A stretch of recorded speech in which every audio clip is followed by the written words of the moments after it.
Okay. Happy National Camera Day. Apparently today is National Camera Day here in the United States. Um,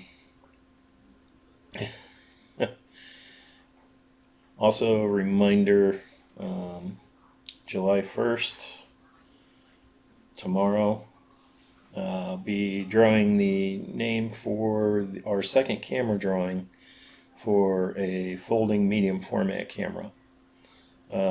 So make sure if you're interested, you get your entry in by midnight tonight. Um, Otherwise, we have three additional cameras we'll be giving away over the course of the next 3 months.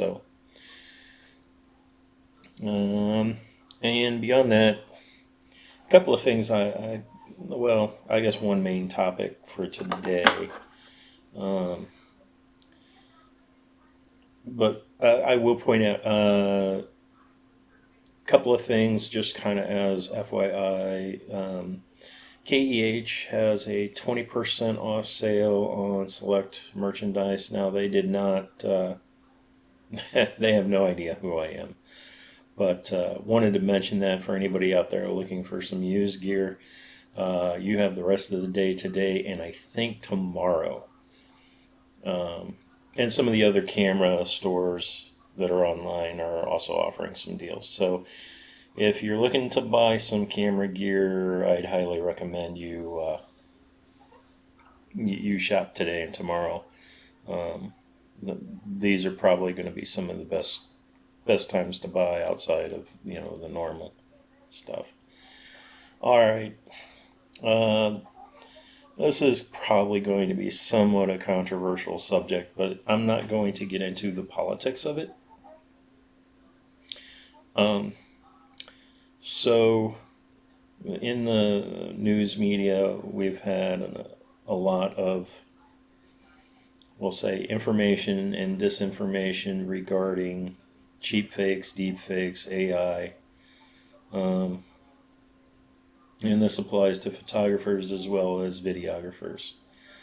We had a recent example here in the States.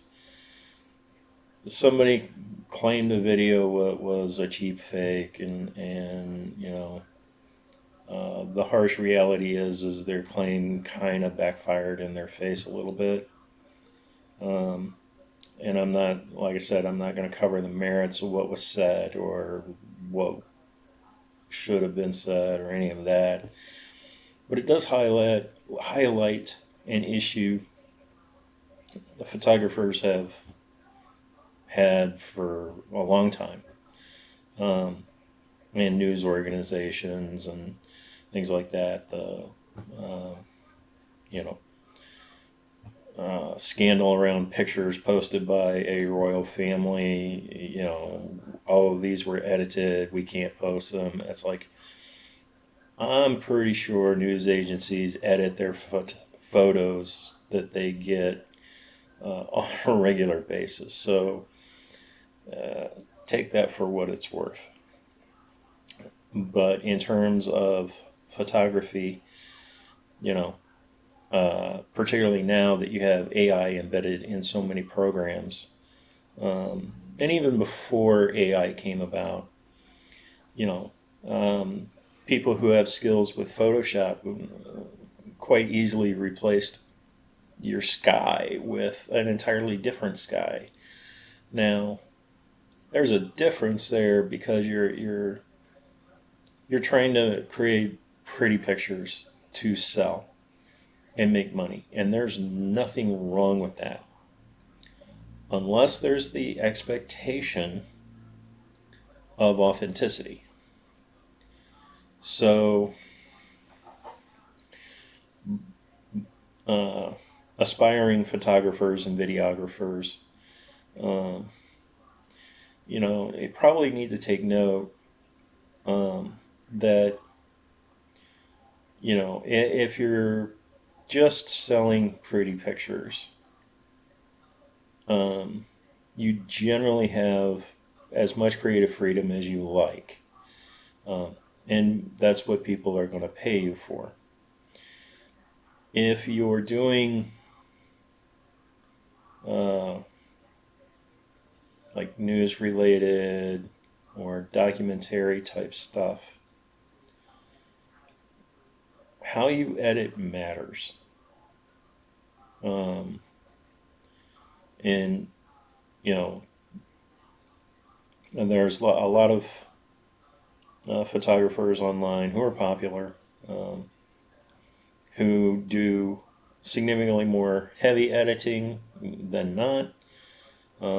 Others will complain that they're not taking pictures that are true to the scene because, you know, maybe they removed a leaf, or um, you know, they moved a branch or something like that. You know, that's, I don't think I have an issue with any of that, um, because it is significantly possible that somebody else moves a branch or moves a leaf before the photographer even gets there. So what does it matter? You know. But when you're dealing with events, authenticity really matters. So be careful. And of course, you know, uh, some of the areas where this has mattered most has been, you know, and generally gets talked about more than other places are contests, contests. You know, you are not supposed to edit your photos, and you're also not supposed to stage your photos. And there's been a number of people who have submitted photos, and you know, they get caught because people are smart and they notice things.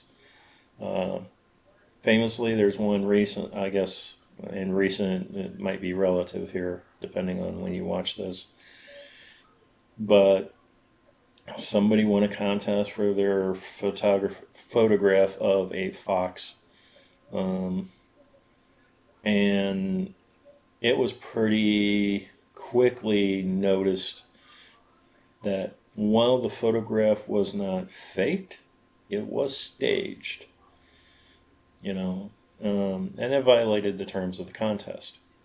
So, you know, and then there's others that have been used in certain news organizations at 20 years ago. Um, you know, there were uh, photographs submitted to a very large uh, publication magazine in a war zone, and the picture had been significantly manipulated. Not only had it been manipulated, but it had been manipulated poorly. Um, you know, and it's kind of weird because, you know, initially the photographer won accolades for, you know, and generally photographers in war zones, my hat's off to them for taking the risk. It's dangerous. You know, there have been lots of photographers who have died over the years covering combat zones. You know, but when you're manipulating the images that you're submitting and you're covering news events, that's, for starters, it's just wrong. You are materially misrepresenting things, and that's just wrong, and it shouldn't be done. You know, however, nowadays we have the tools where not only can you do it, but you can do it easily. Um, but you know, just ask yourself before you do something: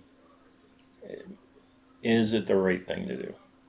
You know, that's all. Anyway, I know this was kind of a rant, but you know, it's just, um, you know, it's one of those of we have to be careful. We have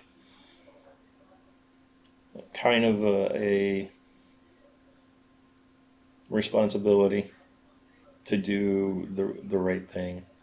Um, we also have a responsibility of not yelling fire when there is no fire. Um, because that doesn't help anyone either. So I'll just kind of leave it there.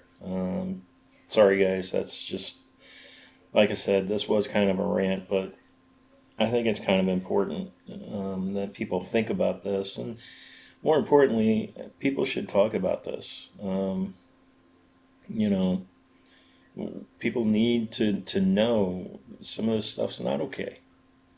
Um, you know, replacing a background on a picture that you're going to sell, to me, is perfectly fine as long as your customer is okay with it.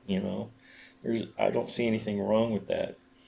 You know, if you're entering a photo contest and you move something in the background, I'm kind of okay with that too.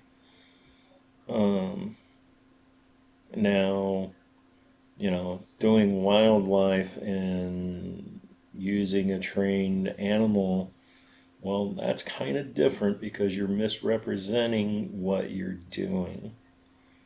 Um, and I know it's splitting hairs, but just do the right thing. That's all. Anyway, that's all for today. And like I said, check in tomorrow. We'll be doing the drawing for the camera for drawing two. And I'll talk to you next week. Bye.